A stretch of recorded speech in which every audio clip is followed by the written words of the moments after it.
जब दो महान राजा एक दूसरे के दुश्मन बन जाए तो एक विदेशी आक्रमणकारी कैसे पूरे हिंदुस्तान को कुचल सकता है। यह कहानी है एक ऐसे योद्धा की जिसने प्रेम में राजाओं से दुश्मनी मोल ली और युद्ध में एक सम्राट को गिरा दिया।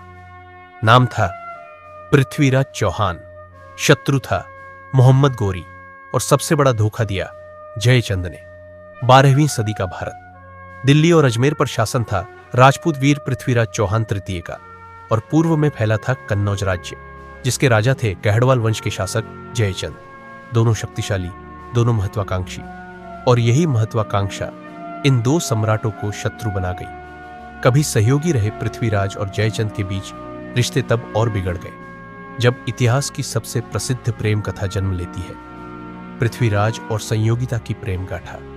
जयचंद अपनी पुत्री संयोगिता का स्वयंवर रचाते हैं, लेकिन उस स्वयंवर में पृथ्वीराज को आमंत्रित तक नहीं किया जाता, बल्कि उसकी मूर्ति दरवाजे के पास एक द्वारपाल की तरह रखी जाती है, अपमानित करने के लिए। पर किसे पता था, वहीं से इतिहास मोड़ेगा रुख। संयोगिता पृथ्वीराज को ही चुनती है और वो वीर जयचंद के दरबार से अपनी प्रेमिका को लेकर रणबांकुरों की तरह निकल जाता है।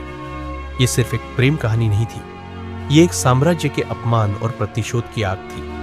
जयचंद का अपमान इतना गहरा था कि वो अपने ही धर्म, अपने ही राजा, अपने ही कुल के विरुद्ध खड़ा हो गया। उत्तर पश्चिम से एक नया तूफान उठ रहा था, मोहम्मद गोरी, गजनी का सुल्तान। 1175 ईस्वी में मुल्तान, फिर पेशावर, सिंध, लाहौर, एक एक करके वो हिंदुस्तान की सीमाएं लांघता चला गया। 1186 ईस्वी में उसने लाहौर को जीत लिया। अब अगला निशाना था दिल्ली और अजमेर। पृथ्वीराज ने उसके विरुद्ध कई छोटे बड़े युद्ध लड़े।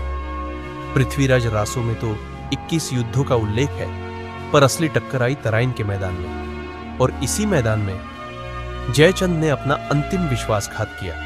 उसने हिंदुस्तान की अस्मिता को बचाने की जगह गोरी की मदद की। पहला तराइन युद्ध 191 ई। पृथ्वीराज ने गोरी को परास्त किया। गोरी घायल हुआ पर जान बचाकर भागा।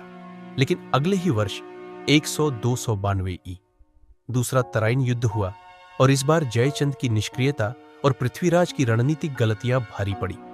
पृथ्वीराज बंदी बना लिए गए, राजपूत साम्राज्य टूटने लगा और एक बार फिर भारत की सीमा से विदेशी सत्ता का प्रवेश हो गया।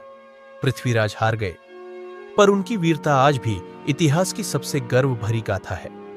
अगर जयचंद ने उस दिन भारत का साथ दिया होता तो शायद आज इतिहास कुछ और होता।